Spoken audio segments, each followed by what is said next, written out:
na po ako as teacher. Siyempre, ang tawag sa akin, madam. But after 2 years, I realized, sabi ko, pangarap ko mabigyan ng magandang tahanan kasi po ang bahay namin kubo lang. Hindi ko po nagawa yon. And alam nyo po, buti na lang. Meron po nag-introduce sa akin, ang sabi nila, pwede daw akong pumunta ng Taiwan. Meron po ba ditong may kakilala sa Taiwan? Ayan, sabi ng iba, eto daw ay parang linya-linya, tama? Alam niyo po ba ang pagpunta ko sa Taiwan? Hindi ko po yun linya. Okay, ako po ay factory worker. 3 taon ako sa Taiwan. Dala-dala ko noon nung pumunta ako doon, lakas ng loob at the age of 25 years old.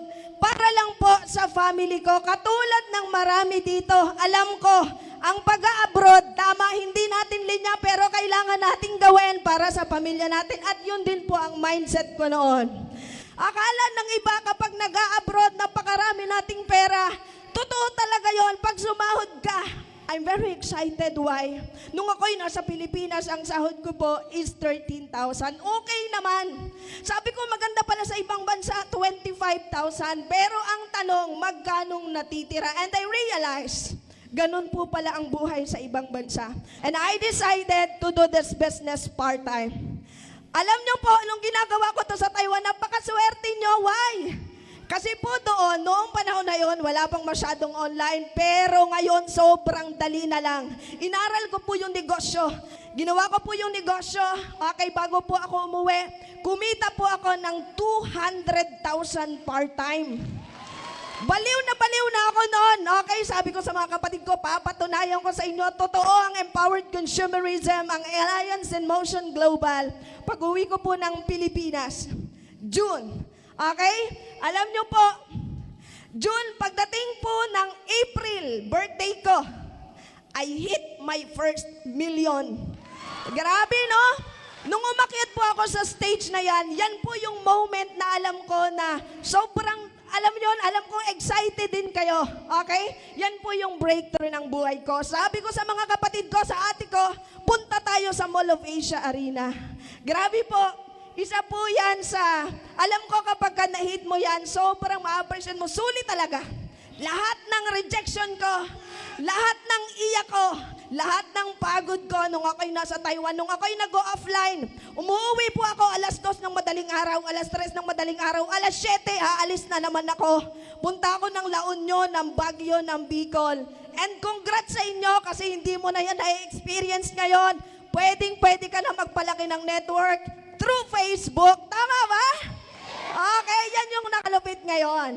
And dire-diretso po yan. After po yan, nabili ko po yung aking first brand new car. Toyota, babae. Salas nga sa lahat ng mga babae. Okay, di ba? Grabe, no? Sa lahat ng mga babae, single po ako that time. And I am only 27 years old that time.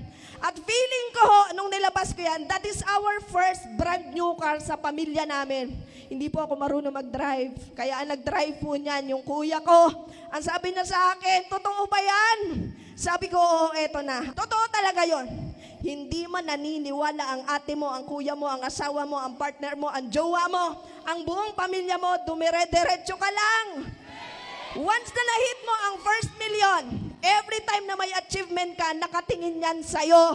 Kaya wag mo siyang awayin. Ako, dire-diretso lang. Then alam nyo po, nung may labas ko yung sasakyan, sabi ng ate ko na nagtitinda po doon sa palengke, sabi niya, parang gusto ko na rin mag-full-time, ma.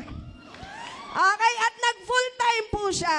Okay, so dalawa po kaming full-time at nakuha niya rin po yung brand new Montero Sports. Pinapalakpakan po yan kasi alam nyo po, kami ho ay katulad mo rin.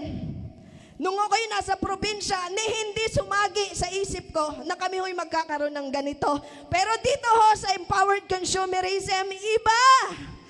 Grabe, no? Talagang alam mo yon, kahit di mo talaga siya pinangarap, ibibigay sa'yo. Sino dito?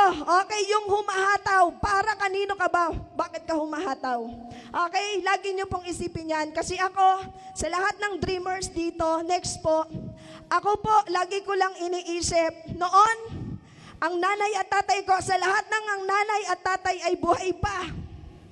Ngayon pa lang, ihataw mo na, itodo mo na.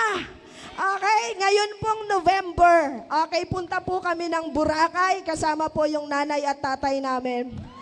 Grabe, no?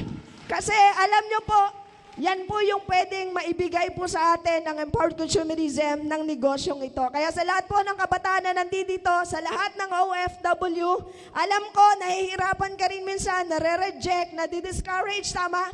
Na parang feeling mo, okay, parang feeling mo, parang bibigay ka na. Pero ang gawin mo, ituloy mo.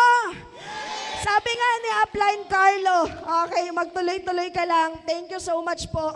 Ayan, sa atin pong mga inspirasyon kay Upline Joseph Lim, maraming salamat po sa lahat ng Hall of Famers. Thank you so much. Kasi naniniwala ako, sa susunod na season, ikaw naman ang maghahawak ng microphone na to.